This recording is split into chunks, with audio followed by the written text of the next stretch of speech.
it seems like he's saying, begin to articulate, what does that look like?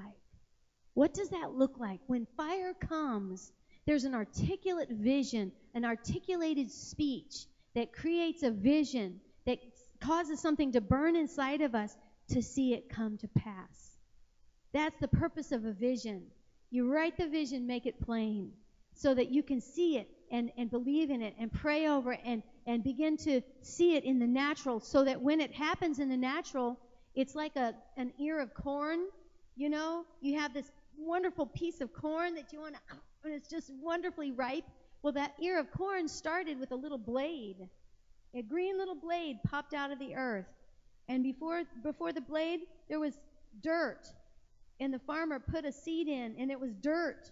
And how long was it dirt? I don't know. A long time it looks like dirt. And you keep watering it, and the farmer doesn't sit there and go, is it going to happen? Is it going to happen? He has seen with his mind's eye exactly what's getting ready to happen. So when that little blade comes popping out, he doesn't trample it and just keep going on and worrying and wondering and snuff the very life out of it. He knows what he's looking for.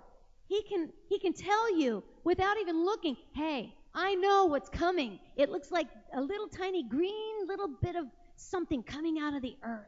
And before too long, in about a week, it has a little bit of growth and maybe a little ear on it. Not an ear, but a leaf on it. I don't know what you call them, but anyway. And so he has a vision of what it's going to look like. So when he begins to see the beginning of it, he doesn't trample it and snuff it out. He can see it and say, oh, it's happening, it's coming. He knows what's coming. And that's what the Lord wants us to begin to do as a body. We're beginning to articulate, well, there's a fire coming, but what does that look like to this body? What are we hoping to see happen in this city and in this church?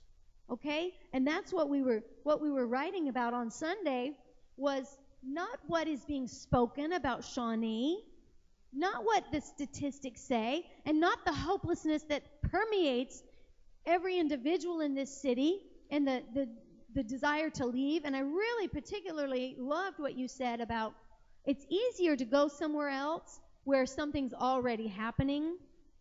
That would be an easy thing. But to stay in a place where there's no momentum and hopelessness is there is a hard thing. But we're here and we have faith. So let's begin to articulate, what does that look like?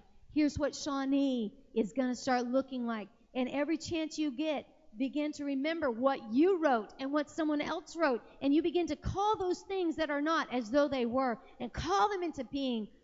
Be very specific about what it is we're looking for. Some of the things say, Shawnee and all its inhabitants would have an abundance of financial prosperity. Businesses prosper. The Father's love abounds in Shawnee. Strong marriages. Fatherlessness ceases to exist. There's a whole lot on here. I don't have my glasses on, so I can't read them. But come up and read them. Read them and get them in your spirit, so it's not just on Sunday or Friday that we're here looking at that. Get it spoken out of your vocabulary. When you're talking to your friend or your neighbor or your spouse, tell them what your church is believing for Shawnee. And do it with hope and joy and excitement. And that spreads. That spreads like a fire.